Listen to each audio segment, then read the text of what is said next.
Hi, it's Dr Nicole from Shy Tiger. Let's talk about how to do a general first aid exam on your dog.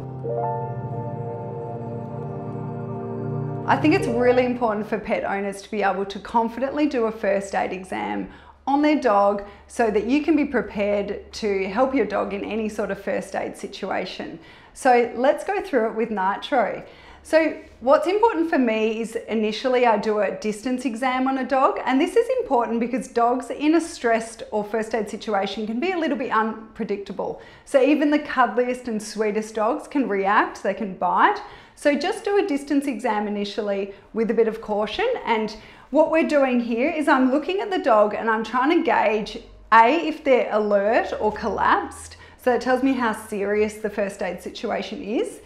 B, I'm trying to figure out if there's any really obvious breathing difficulty. Are they having trouble breathing? Also, can I see any discharge? So can I see any obvious blood or pus or anything sort of dramatic that might alert me to it, that it's quite serious?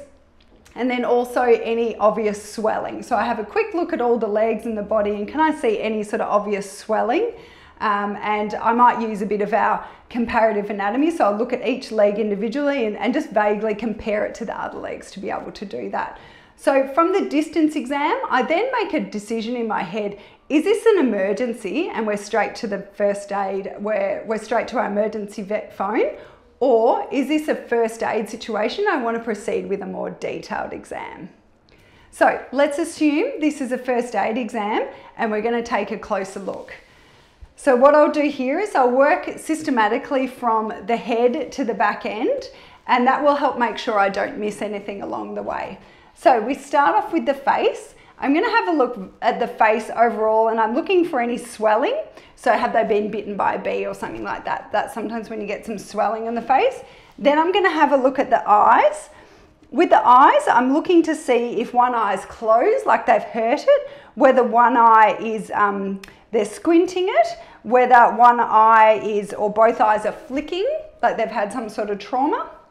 And then the other thing I do with the eyes is I just pull back the top eyelid and I'm looking at the white of the eye to see if it's red or inflamed. Then I go forward to the mouth, and the first thing I'm looking at with the mouth is I'm lifting the lip and I'm looking at the gum colour. Normal gum colour is light pink to pink. So if you see a light pink to pink, it's a good start. If it's not light pink to pink, then have a look at our more detailed video on gum colour and refill time, and that'll give a bit more information. Okay? I'm looking for any trauma or bleeding to the mouth, and then we move along to the ears, and I'm having a look in the ears and I'm using each ear to compare to the other. I'm looking for redness, I'm looking for discharge, any obvious pain when I touch it.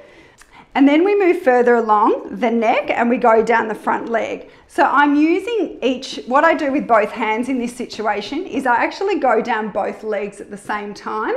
This way I notice more easily whether there's swelling because I'm using one leg to compare to the other. So I'm feeling for rashes, I'm feeling for swelling, heat, and any wounds.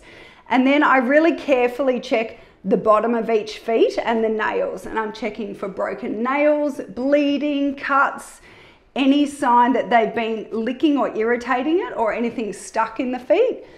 So I check both of those feet.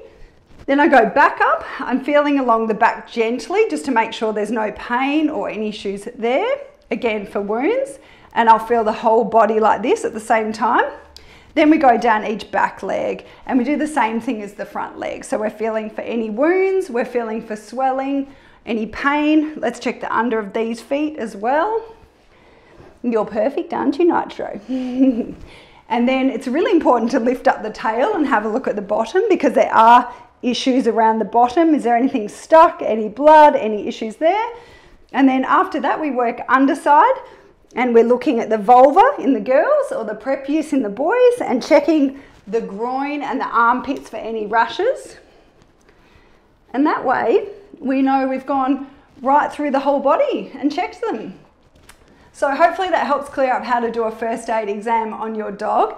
If you find something, then move to our more detailed physical exam cards. So if you find a broken nail, go to that video. A wound, go to that video. If you're worried about the gum colour, go to that video. And yeah, any questions, just send us an email to hello@shytiger.com.au, or of course, as always, reach out to your vet.